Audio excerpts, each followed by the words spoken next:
Je vais vous lire Aristote, Politique, livre 1, 1254b.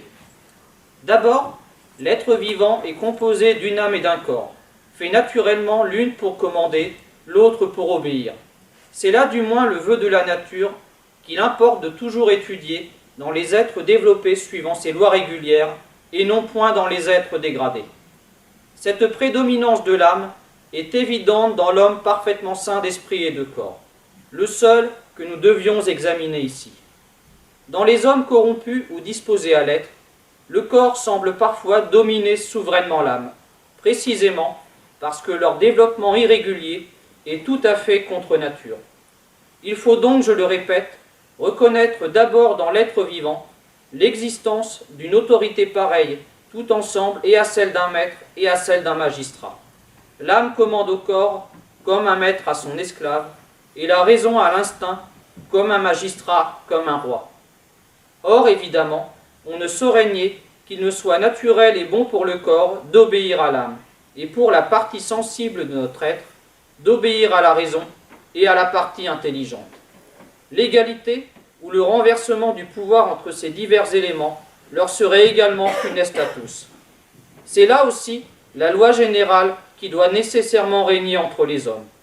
Quand on est inférieur à ses semblables, autant que le corps l'est à l'âme, la brute à l'homme, et c'est la condition de tous ceux chez qui l'emploi des forces corporelles est le seul et le meilleur parti à tirer de leur être, on est esclave par nature. Pour ces hommes-là, ainsi que pour les autres êtres dont nous venons de parler, le mieux est de se soumettre à l'autorité du maître, car il est esclave par nature, celui qui peut se donner à un autre, et ce qui précisément le donne à un autre, c'est qu'il ne peut aller qu'au point de comprendre la raison quand un autre la lui montre, mais il ne la possède pas par lui-même. Les autres animaux ne peuvent pas même comprendre la raison, et ils obéissent aveuglément à leurs impressions. Au reste, l'utilité des animaux privés et celle des esclaves sont à peu près les mêmes. Les uns comme les autres nous aident par leur secours de leur force corporelle à satisfaire les besoins de l'existence. La nature même le veut, puisqu'elle fait le corps des hommes libres différent de ceux des esclaves, donnant à ceux-ci la vigueur nécessaire dans les gros ouvrages de la société, rendant au contraire ceux-là incapables de courber leur droite stature à ces rudes labeurs, et les destinant seulement aux fonctions de la vie civile qui se partagent pour eux entre les occupations de la guerre et celles de la paix. Je vous ai lu des extraits du livre 1 de la Politique d'Aristote. Vous avez ici Aristote, copie romaine d'un bronze perdu de Lysippe, musée du Louvre. Le philosophe Aristote, 384-322 avant Jésus-Christ, a été élève de l'Académie, l'école de Platon, à partir de -367. Il quitte l'Académie à la mort de Platon en -347. De -343 à -336, il est précepteur du jeune Alexandre le Grand à la cour de Philippe II de Macédoine. À la mort de Philippe II en -336, Aristote retourne à Athènes où il fonde sa propre école, le lycée, en -335. Il quitte Athènes en -324 à la suite d'une accusation d'impiété et dans un contexte d'hostilité anti-macédonienne. Aristote se réfugie à Chalcis où il meurt en -322. Dans la politique, Aristote s'attache à étudier les diverses questions que pose la vie d'une cité-État. Daté du lycée, les 8 livres de la politique forment une synthèse constituée de différentes parties, élaborée avec l'aide de nombreux collaborateurs. Au lycée, le travail d'équipe était la règle, et l'enseignement allait de pair avec la recherche. L'ouvrage n'était pas destiné à la publication, mais aux enseignements d'Aristote. La philosophie, notamment celle d'Aristote, la démocratie, l'histoire ou l'architecture, font briller la Grèce d'une lueur éternelle. Mais la Grèce antique est aussi marquée par le bellicisme, la misogynie et l'esclavagisme. Je vous emmène aujourd'hui au bout de l'enfer en vous racontant les conditions de vie horribles des esclaves dans la Grèce antique. la face sombre des cités grecques. Les pages qui vont suivre sont valables pour presque toute la Grèce. L'exception la plus notable est en Sparte, où il existait des ilotes, des demi-esclaves. Ces autochtones hellénophones de Laconie, la région de Sparte, ont été vaincus à partir du Xe siècle par des envahisseurs venus du nord-ouest. Ces envahisseurs sont les ancêtres des citoyens spartiates de plein droit. L'épopée grecque commence au XVIIe siècle avant Jésus-Christ, quand des peuples originaires d'Europe centrale ou orientale et parlant le grec envahissent par vagues successives la péninsule grecque actuelle. Ces nouveaux venus détruisent les établissements de la civilisation du bronze tout en intégrant une partie de sa culture. Ils édifient des forteresses comme Mycène. Vous avez ici la porte des Lionnes à Mycène. Peu à peu, les Grecs prennent la place de la Crète en mer Égée. De moins 1450 à moins 1375, ils occupent même le palais de Knossos en Crète. Les envahisseurs imposent leur langue, le grec, qu'ils transcrivent en adaptant les caractères crétois, inventant ainsi une nouvelle écriture, le linéaire B. C'est un alphabet syllabique de 80 signes déchiffré par Ventris et Chadwick dans les années 1950. Utilisé entre 1400 et 1200 avant Jésus-Christ, on conserve 5000 documents de cette écriture, en majorité des tablettes d'argile. Ces tablettes ne reflètent le plus souvent que des aspects limités de la vie quotidienne à l'intérieur des palais royaux.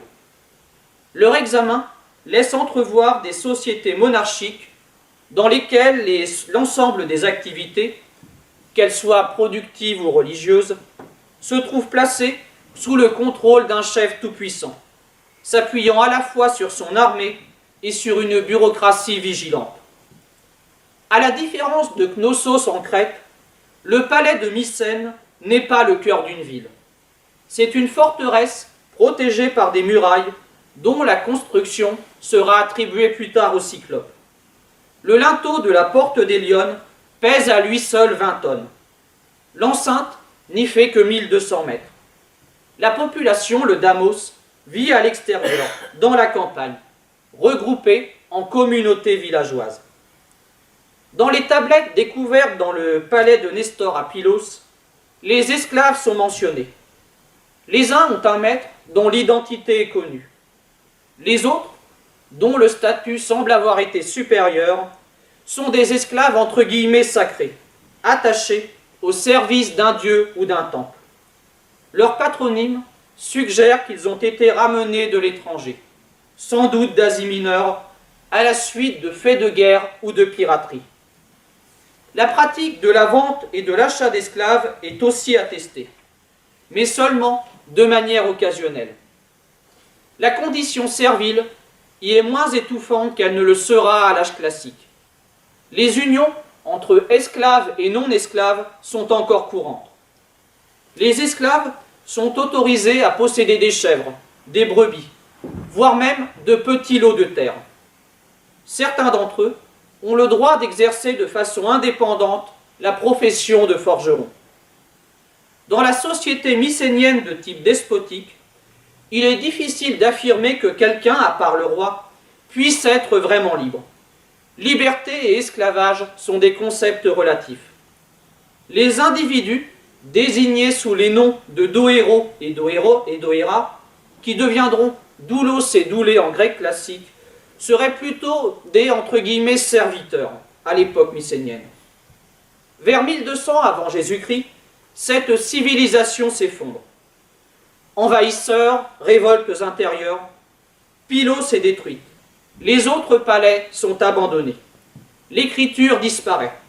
Ce sont les siècles obscurs. Il faut attendre le 8e siècle avant notre ère pour que la Grèce retrouve sa place dans l'histoire. C'est le début de la période archaïque. C'est durant ce 8e siècle qu'aurait vécu le poète Homère.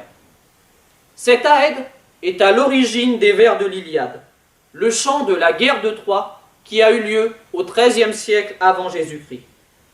4 siècles séparent donc la guerre de Troie de la rédaction de l'Iliade. Mais Homère ne connaît pas vraiment le monde qu'il dépeint. Il attribue aux Achéens des épées de fer, alors que seul le bronze était connu au XIIIe siècle avant Jésus-Christ. En réalité, notre poète intègre souvent des éléments de son époque. C'est le cas dans l'Odyssée, qui raconte le retour d'Ulysse dans sa patrie Ithaque après 10 ans d'errance. Les grands royaumes comme Mycène ont disparu. L'unité de base est le domaine aristocratique qui vit en autarcie. Dans le palais royal d'Ulysse à Ithaque, les femmes, composant l'essentiel de la population servile, broient le grain ou tissent la toile. À l'extérieur, les esclaves masculins labourent ou font paître les troupeaux. Le maître porcher Eumée a été vendu par des marchands phéniciens au père d'Ulysse, Laërte. Vous avez ici le massacre des prétendants. À droite, Eumée, Ulysse et Télémaque.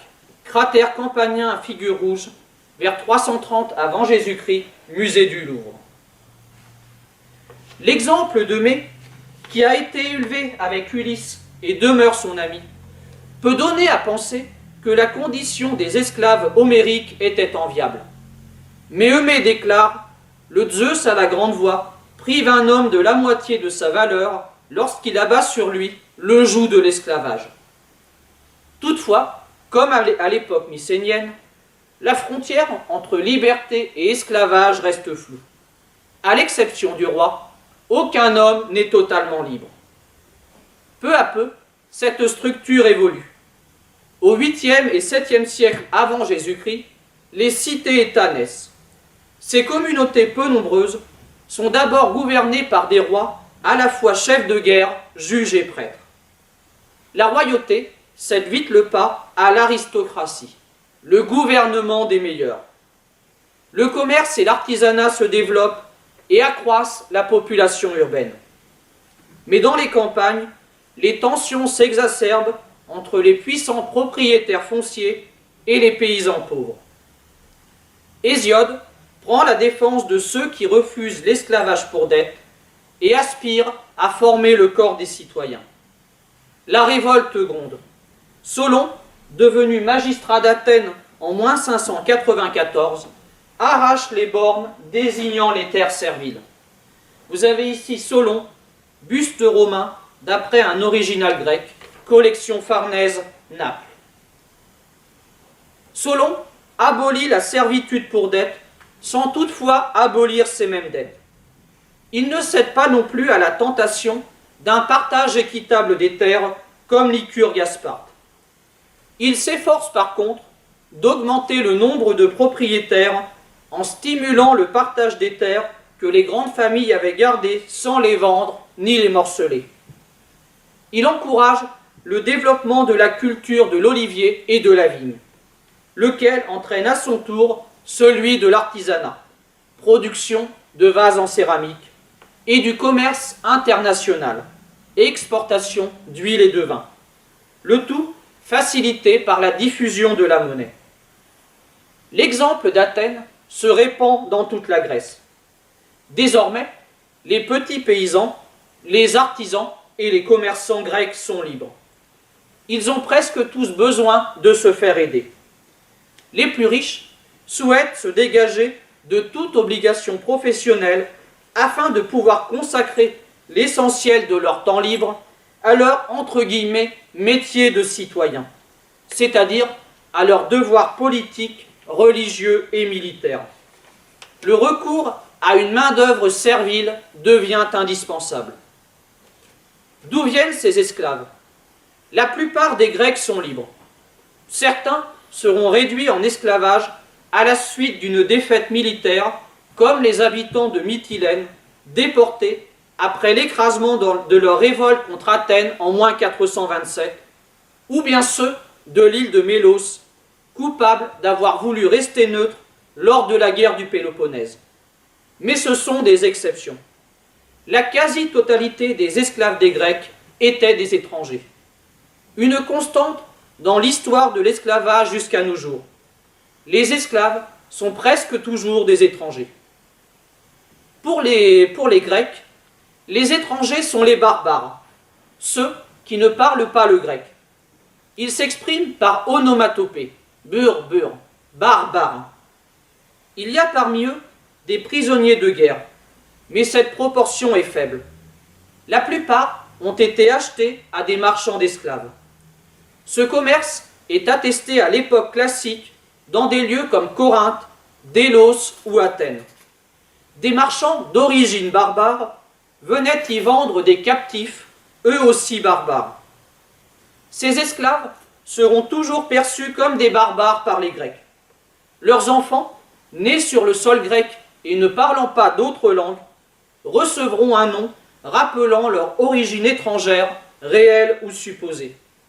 Sur les vases, les esclaves sont représentés avec des caractéristiques physiques comme la barbe pointue et des détails vestimentaires comme la tunique de laine descendant jusqu'aux genoux pour les différencier des Grecs. Vous avez ici des esclaves travaillant dans une mine. Peinture sur plaquettes en terre corinthienne, 5e siècle avant Jésus-Christ. Ces esclaves sont omniprésents. On les retrouve dans tous les domaines d'activité. Les serviteurs sont bien connus grâce aux comédies d'Aristophane qui mettent notamment en scène le Xanthias des grenouilles. Les domestiques entretiennent la maison, font les courses ou préparent les repas. Dans le domaine agricole, les esclaves côtoient les hommes libres. Des petits paysans vivent sur leurs terres et des citoyens pauvres louent leur force de travail. Mais la main-d'œuvre servile est primordiale. À Athènes, la plupart des citoyens, propriétaires d'un lot de terre, sont accaparés par leurs obligations civiques. Exemple, les 500 bouleutes annuels, recrutés par tirage au sort, siègent quotidiennement et au complet pour préparer les délibérations de l'Assemblée. Dans les grandes propriétés, les esclaves travaillent sous l'autorité d'un régisseur, souvent lui-même esclave. La superficie de ces grandes exploitations n'excède pas 30 hectares. La Grèce continentale n'a pas connu les latifundia du monde romain et leurs milliers d'esclaves. L'artisanat non plus n'est pas en reste.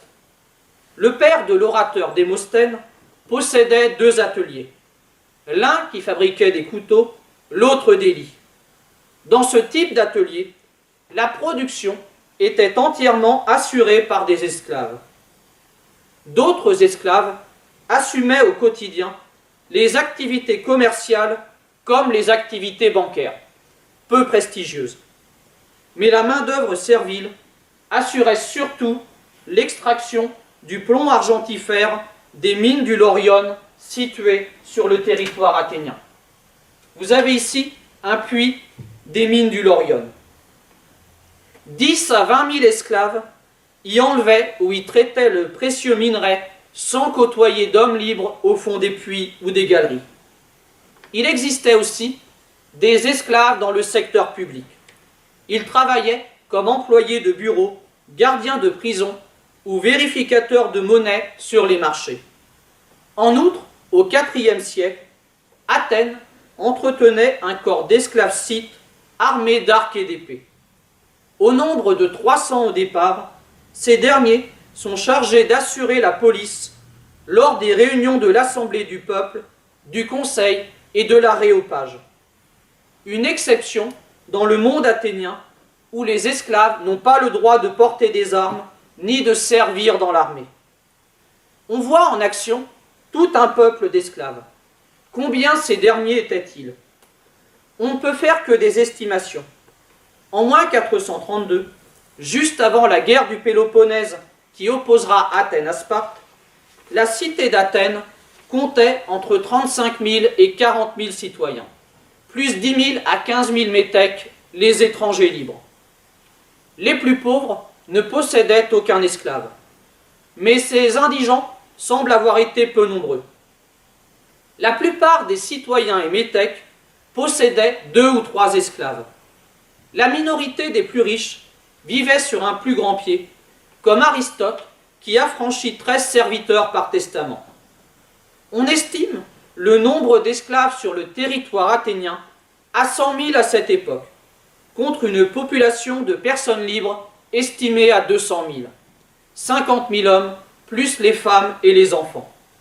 Les esclaves représentaient un tiers de la population, une proportion comparable à celle observée vers 1860 dans le sud des États-Unis. Un phénomène massif dû au faible coût des esclaves. Les citoyens en possédaient 2 ou 3. Ne pas en avoir était synonyme de misère. Le prix moyen d'achat d'un esclave est estimé entre 150 et 200 drachmes. La drachmatique athénienne était une monnaie d'argent de 4,3 grammes frappée à la chouette.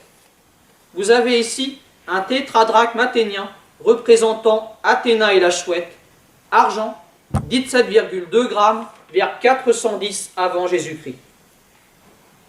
Une drachme correspondait à une journée de travail. Les esclaves ont enrichi la Grèce et particulièrement Athènes. Les céramiques sont massivement exportées.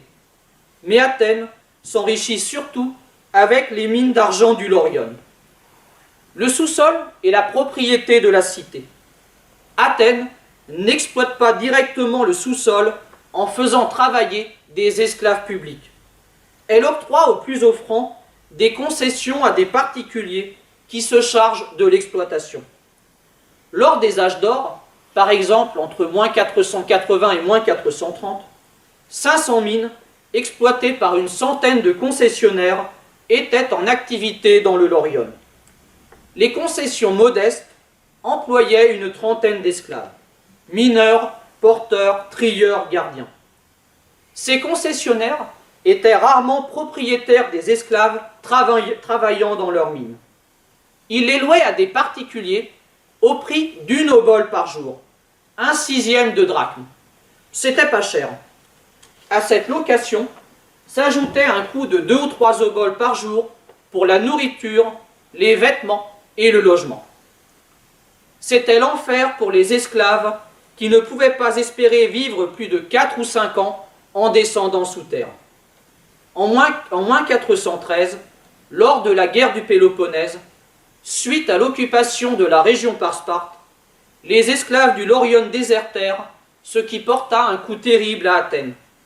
Mais lors des périodes fastes, les mines produisaient entre 15 et 25 tonnes d'argent par an. La cité en percevait entre 2,5 et 5 tonnes. L'idée selon laquelle un esclave travaillerait moins ou moins bien qu'un homme libre semble mise à mal. Les esclaves ont enrichi la Grèce. La question de la rentabilité du travail servile est difficile à évaluer par manque de données chiffrées. De toute façon, cette notion de rentabilité était ignorée des anciens. Ils s'intéressaient surtout aux aspects juridiques qui sont nos principales sources pour appréhender l'esclavage antique. Il faut tout d'abord nommer les choses. Les esclaves sont le plus souvent désignés par 3 mots. Le plus courant est oikètes, indiquant l'appartenance d'un esclave à un groupe familial, lui-même placé sous la direction d'un maître. Vous avez ici une loutrophore funéraire, un récipient destiné à contenir l'eau des rites funéraires. À droite, un jeune esclave porte le bouclier et le casque de son maître. 380-370 avant Jésus-Christ, Musée national archéologique d'Athènes. Les esclaves sont toujours représentés plus petits que leur maître.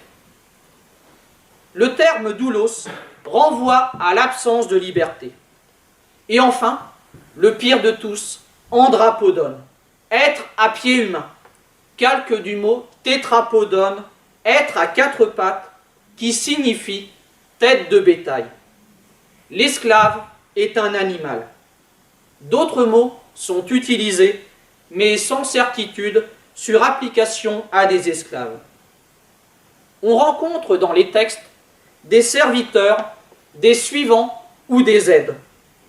Le mot enfant, quant à lui, ne désigne pas nécessairement un jeune esclave, mais le plus souvent un être qui, même s'il est adulte, est perçu comme aussi dépourvu de raison ou de capacité à se diriger que le serait un enfant. Les esclaves reçoivent souvent des noms indiquant leur origine étrangère, noms de peuple comme Lydos ou Syros, noms topographiques comme Asia ou Italia, ou simplement indigènes comme Manès ou Midas, même s'il n'y a pas de patronyme propre aux esclaves. Le mot oiketes, appartenance à un groupe familial, pourrait laisser supposer que la condition des esclaves n'était pas si horrible. À son arrivée dans une famille, l'esclave est accueilli par une aspersion de noix et de fruits, symbole de prospérité, en même temps qu'il reçoit un nouveau nom. Par la suite, il prendra part au culte des dieux du foyer. La communauté a également le souci de ne pas s'attirer la colère des dieux par des actes d'outrance, hubris, tels que la castration ou les coups et blessures injustifiés. Mais ce sont des limites morales. En droit, l'esclave n'est rien d'autre qu'un simple objet de propriété, au même titre qu'un meuble ou un animal. Il appartient à un propriétaire qui porte le nom technique de maître, qui peut être n'importe quel homme libre. Il habite chez ce maître. L'esclave fugitif est marqué au fer rouge et durement châtié. Il doit travailler pour lui, sans limitation de durée, sans autre contrepartie que son simple entretien, et sans rien conserver du produit de son travail. Le maître peut toutefois accorder une prime, mais l'esclave ne peut faire usage de ce pécule sans l'accord de son maître, car les êtres à pied humain n'ont pas le droit de propriété. Ils n'ont pas non plus de personnalité juridique. Ils ne figurent sur aucun registre officiel, à l'exception des inventaires de biens, et ne sont pas autorisés à fonder de famille. Si en réalité ils en ont, celles-ci, n'ayant aucune existence légale, peuvent être à tout moment dispersées par le maître. L'esclave ne peut pas non plus soutenir ou intenter une action en justice. C'est son maître qui le représente devant les tribunaux. Deux exceptions toutefois, si l'esclave dénonce à la cité un traître, un sacrilège ou un prévaricateur, auquel cas il peut être affranchi ou mis à mort selon que son témoignage se révèle fondé ou non, et si les activités professionnelles qui lui sont confiées l'amènent à devoir intenter un procès de nature commerciale. Dans ces deux cas, son témoignage est recevable de la même façon que celui des hommes libres. Dans tous les autres cas, les témoignages ne sont valables que s'ils sont obtenus sous la torture qui est systématiquement appliquée. La question, torture, peut être appliquée à l'esclave soit par le maître lui-même, soit en cas de procès par le demandeur, sans que le propriétaire de l'esclave ait la possibilité légale de s'y opposer. La crédibilité des aveux arrachés aux esclaves torturés n'a jamais été mise en doute dans l'ensemble du monde grec. Le maître doit dédommager la partie lésée en lui abandonnant temporairement ou définitivement l'esclave coupable. En cas d'injure corporelle commise contre un homme libre, c'est la partie lésée qui exerce elle-même son droit de correction, qui est toujours de nature corporelle. Les châtiments consistent en coups de fouet, mise au cachot ou port de chaîne. Si l'esclave tue un homme libre, son propriétaire est tenu de le livrer à la justice, qui lui applique alors la peine capitale. L'esclave homicide n'ayant en aucun cas le droit d'invoquer l'argument de la légitime défense. Inversement, lorsqu'un esclave est victime de dommages corporels de la part d'un tiers, c'est à son maître de se pourvoir en justice. Si l'esclave blessé meurt, le coupable peut être traduit de...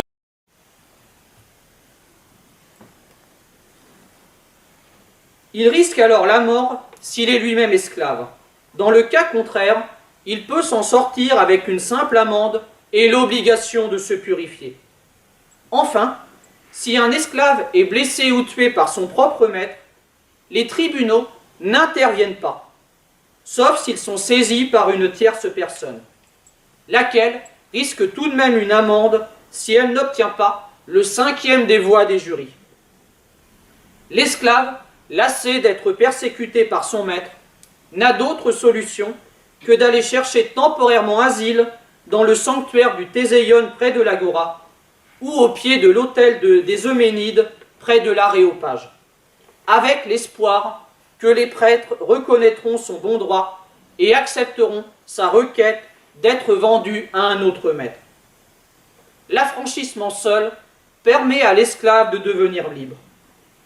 Il est attesté à la fin du VIe siècle, d'abord à Chios, un grand marché aux esclaves. Cette pratique est peut-être apparue plus tôt encore sous forme orale, sans rédaction d'actes officiels. Cette procédure orale se maintiendra longtemps dans certaines cités grecques. Celle-ci s'effectuera au cours d'une séance de tribunal, d'une fête religieuse ou d'une représentation théâtrale pour se ménager de nombreux témoins. À partir du IVe siècle, les affranchissements se multiplient. On a découvert à Delphes 900 actes d'affranchissement gravés sur pierre datant des 2 derniers siècles avant notre ère. Vous avez ici un acte d'affranchissement de Chios de Delphes. Ces actes nous permettent de connaître les modalités juridiques de l'affranchissement.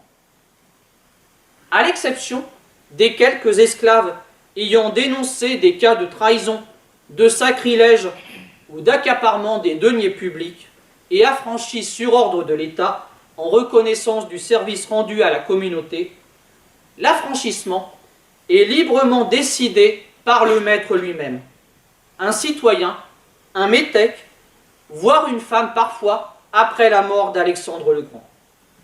L'esclave ne joue aucun rôle dans la procédure. Ces actes d'affranchissement imposent toujours, qu'on le spécifie ou non, le versement d'un prix de rachat qui correspond à la valeur marchande de l'esclave. La somme versée au maître peut être prélevée sur le pécule de l'intéressé, prêté par le maître lui-même ou emprunté à une association de particuliers. Le formulaire varie selon que le mode d'affranchissement soit religieux ou civil. Le mode religieux signifie qu'une divinité a joué un rôle actif dans la libération de l'esclave. L'affranchi est objet d'une consécration à la divinité. Les prêtres de la divinité sont chargés, en contrepartie, de défendre les droits de l'affranchi. Dans le mode civil, il n'est fait mention que de la volonté du maître, parfois exprimée sous forme testamentaire. C'est alors à l'État qu'il revient de garantir, en échange d'une contribution financière, les droits de l'affranchi. Les droits et devoirs de l'affranchi sont généralement mentionnés dans les actes. Les anciens esclaves ont une liberté inconditionnelle, dont bénéficieront également ceux de ces enfants qui naîtront après l'acte d'affranchissement. Liberté de se déplacer et de séjourner où ils veulent, de disposer de leurs biens comme ils l'entendent. Contre toute tentative ultérieure de les réduire de nouveau en esclavage, il est prévu que l'affranchisseur, ses héritiers ou un garant se doivent d'intervenir le plus souvent sous peine d'amende. À l'époque classique, 5e, 4e siècle, le statut de l'affranchi est fort comparable à celui des métèques. À Athènes, les uns comme les autres sont exclus du droit de citoyenneté, eux et leurs descendants, même en cas de mariage mixte entre Athéniens et Métèques. Ils ne sont pas autorisés à posséder des terres en Attique. Ils doivent payer chaque année une taxe personnelle assez légère, le métoikion, et s'acquitter, à égalité de fortune avec les citoyens, des liturgies, services, comme le financement des chorégies, chœurs tragiques, ou de la trihiérarchie, entretien des trières. Selon leur fortune, ils doivent servir dans l'armée de terre comme hoplites, infanterie lourde, ou comme fantassins légers, et dans la marine comme rameurs. S'ils sont assassinés, leur meurtrier, déféré devant le tribunal du Palladion, y encourt une peine plus forte que pour le meurtre d'un esclave, mais plus faible que celui d'un citoyen. À l'époque hellénistique, après la mort d'Alexandre le Grand en -323, le statut de l'affranchi sera souvent plus confus. L'affranchi devra avoir un répondant grâce auquel il pourra tester en justice. Il peut aussi lui être demandé de s'acquitter envers son ancien maître de tel ou tel devoir particulier ou d'une obligation plus générale désignée sous le nom de paramonnaie. Cette obligation impose à l'affranchi de demeurer près de son ancien maître pour un temps limité, le plus souvent déterminé par la mort du bénéficiaire, et de lui rendre certains services précisément désignés, comme l'accompagner dans ses voyages ou lui verser une rente. La paramonnaie, obligation, revient donc à placer l'affranchi dans une situation juridiquement confuse, intermédiaire entre l'esclavage et la liberté. À n'importe quelle époque, toutefois, la situation des affranchis demeure plus précaire que celle des métèques. Les affranchis risquent à tout moment de se voir contester leur non-appartenance à la classe servile ou de voir mise en cause la façon dont ils s'acquittent de leurs obligations, écrites ou non écrites, envers leurs anciens maîtres. Ils encourent alors la prise de corps, à laquelle ils ne peuvent échapper qu'à la suite d'un règlement judiciaire qui doit être demandé en leur faveur par une tierce personne. Ce n'est donc qu'après plusieurs générations que les descendants d'un affranchi, se fondant dans la masse des métèques, finissent par ne plus être discernables de ceux-ci. Mais les esclaves, qui n'auront pas la chance de connaître l'affranchissement, vivront l'enfer toute leur vie. Comment les Grecs justifiaient-ils l'existence de l'esclavage? En fait, ces justifications sont presque inexistantes. En Grèce, l'esclavage est un phénomène massif et accepté. Ce n'est pas un sujet de débat, ni même de réflexion. Platon et Aristote sont quasiment les seuls auteurs qui abordent le sujet. Vous avez ici Platon, marbre, copie romaine d'un original grec du dernier quart du IVe siècle avant Jésus-Christ. Platon est un adversaire de la démocratie et grand admirateur de Sparte. Pour lui, la cité juste est celle dans laquelle chacun s'occupe de sa propre tâche et ne se mêle point de celle d'autrui. République, livre 4. Chacun, né à la place qui est naturellement la sienne, doit y demeurer. Il transforme en hiérarchie de droit les inégalités sociales dont il pouvait observer l'existence autour de lui. C'est parce qu'il est dans la nature des choses que les Grecs dominent les barbares que Platon le premier théorise le fait qu'aucun Grec ne devrait être réduit en servitude. Loi, livre 5.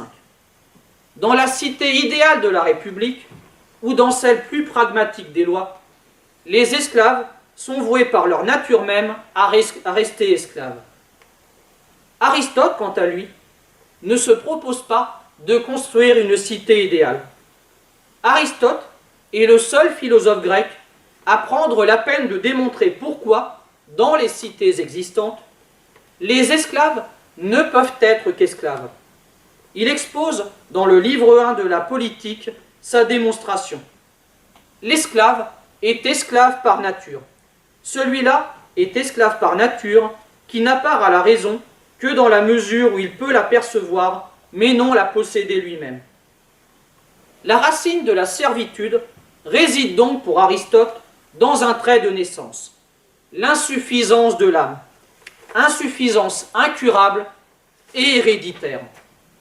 Si chez l'homme libre, le grec, l'âme commande au corps, chez l'esclave, homme de race inférieure comme tout barbare, c'est le corps qui commande à l'âme. Le corps peut même finir par étouffer l'âme. L'esclave ressemble alors à un animal. L'usage des esclaves et des animaux domestiques est d'ailleurs identique. Les uns comme les autres ne font qu'apporter l'aide de leur corps pour les besognes indispensables. Vous avez ici des esclaves récoltant des olives. Amphore attique à figure noire, vers 520 avant Jésus-Christ, British Museum. Mais pourquoi Aristote se donne-t-il tant de mal? Pourquoi justifier philosophiquement l'esclavage? Cette pratique était-elle condamnée par certains Grecs? Non. On trouve bien chez certains auteurs des mises en garde contre les conséquences nuisibles de certains comportements outranciers, comme les mauvais traitements infligés aux esclaves.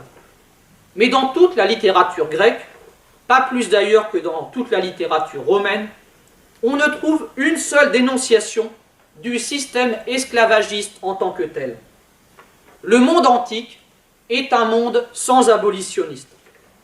En fait, si Aristote éprouve le besoin d'inscrire dans la nature sa justification de l'esclavage, c'est parce qu'il existait en son temps une autre théorie de cette pratique qui lui paraissait devoir être combattue.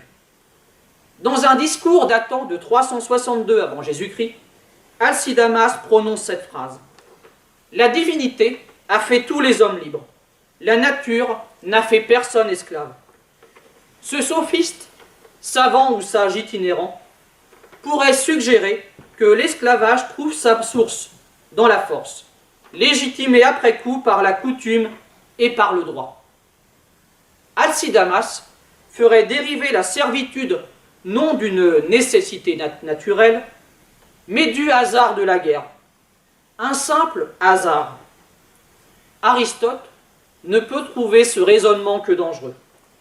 Il implique que la guerre soit licite pour que l'esclavage le soit. Or, toute guerre n'est pas a priori une guerre juste. Et comment une violence injuste pourrait-elle transformer un homme libre en esclave? Pour Aristote, c'est donc à la nature et non à la violence humaine qu'il faut demander de légitimer la distinction entre homme libre et esclave ou entre grec et barbare, ce qui revient au même. Aristote va plus loin que Platon et contredit même la pratique réelle des cités grecques dans la mesure où celles-ci reconnaissent à la procédure d'affranchissement le pouvoir d'arracher l'esclave à sa condition première. Saint Thomas d'Aquin, 1228-1274, vous avez ici Saint Thomas d'Aquin, le docteur angélique, retable de Carlo Crivelli, 1494. Saint Thomas d'Aquin proposera un commentaire minutieux du livre 1 de la politique d'Aristote pour confirmer qu'il est dans l'ordre des choses que certains hommes naissent pour être, leur vie durant, les serviteurs des autres. L'esclavage décroît en Europe au Moyen-Âge, mais ne disparaît pas pour autant. Il reprend une vigueur sans précédent avec la conquête du Nouveau Monde à partir de 1492. L'aristotélisme, devenu grâce à Thomas d'Aquin la base philosophique de la doctrine chrétienne, c'est-à-dire de la culture occidentale tout entière, sert à justifier les formes d'exploitation des Indiens et des Noirs. Dans les plantations, les esclaves n'ont pas le droit de posséder quoi que ce soit en propre, ni celui de fonder une famille. Le mari, la femme et les enfants peuvent être vendus séparément. Les coups de fouet sont administrés sans retenue. Même lorsque leur nombre est limité par la loi, le propriétaire sait qu'il peut violer celle-ci en toute impunité. Qui irait le dénoncer, puisque l'esclave n'a pas accès aux tribunaux, que sa parole n'a nulle valeur? Un statut identique à celui des esclaves en Grèce. Un statut qui perdure encore de nos jours pour les esclaves de Mauritanie, les enfants soldats, les mineurs victimes du tourisme sexuel ou du travail forcé par exemple. Il y en a bien d'autres. Rien n'a changé en 2600 ans.